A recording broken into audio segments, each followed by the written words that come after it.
This is for you if you have been doubting. I want to talk to you from a place of victory and not from your pain.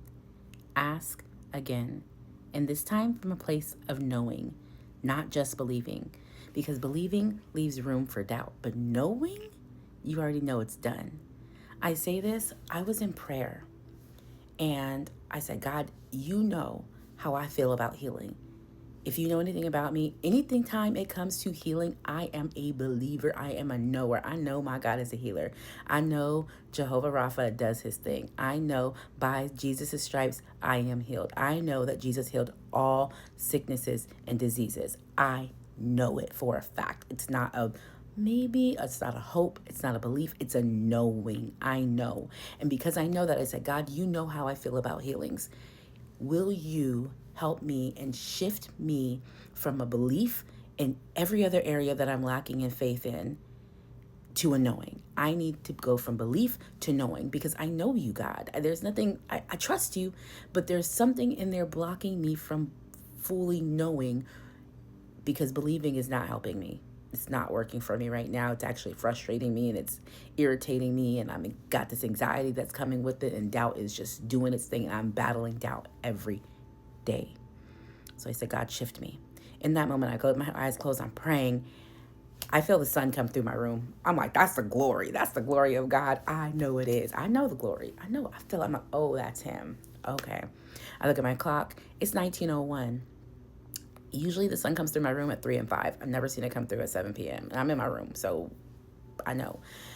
I said, so let me look that up in the Strong's Concordance. I go to look it up, and it means unto. Unto, which is to stretch out, to move forward, and to stretch oneself forward. This is in Philippians 3:13. 3:13 stands out to me because I've looked that number up before, and it means to be born again, to be produced again, to change one's mind in order to be in alignment with the will of God. That's the Greek version. So I'm looking, I'm saying, wow, God, you're really doing your thing right now. Like, whoa, okay, I see you. I just asked for my mind to be changed. I just asked for that shift, just like that, just like that. Again, it took me to Philippians 3:13 for the word unto when I looked up what 1901 was in the Strong's Concordance. Brethren, I count not myself to have apprehended, but this one thing I do, forgetting these things which are behind and reaching forth unto those things which are before. I was like, okay, so I'm reading. I'm like, all right, okay, I see what you're saying there. I get it. Reach for the things, forget the past. Cool. Because I was in a place where feeling like disappointment. And I said, God, I don't even want to think about those things anymore because disappointment means I missed my appointment, meaning God's timing is wrong. God's timing can never be wrong. It may feel wrong to me because I'm in a place of desperation, but it doesn't mean it's wrong timing from God. And so I said, okay, I'm going to forget all the things that happened in the last month because I can't even go off of that because my testimony, I know God to be a provider. I've witnessed it myself. This is not someone else's testimony that I'm living off of. This is not the Bible I'm just living off of. This is me and God, and I have known him to provide for me. Okay?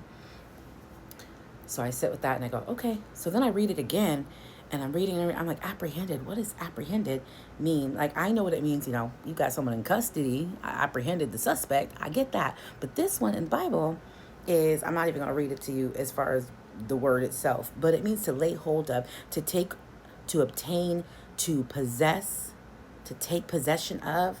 In the bad sense, it's demonic torture. We don't want that. But in the good sense, it's to Christ's holy power to influence by laying on the human mind and the will in order to prompt or govern it. It also means to understand, to perceive, or to comprehend. So Paul is telling us right here, brother, I don't even count it myself. I don't even have possession of it yet. The same way we have this doubt about what we're waiting for. I don't even have possession of it yet. But what I do is forget everything in the past and I reach for what it's in front of me. So ask again. And this time with the knowing. Forget everything that happened before. Forget all those times you think he didn't come through for you. And just say, God, I'm not just going to believe you're going to do it. I'm going to know you're going to do it. Because when we know that God's going to do it, we walk different, we talk different, we act differently because we know who our God is. Ask again. Your responsibility, or your response to your ability, which is your response to your power in Christ, is to ask again from a place of knowing. And do not let any doubt creep in, because I know it's going to come through. I know. Not I hope, not I wish, not I think, not I believe. I know. Okay? Knowing is like, I already have my check in the hand. I already gave it to the bank and I'm just waiting for it to clear the bank. Believing is, I'm still waiting for that check to come into the mail. No. Come from a place of knowing. I know God is going to take care of this. Therefore, I will not think about it again. I will not wonder about it again. I know my God is going to take care of this. All right. See ya.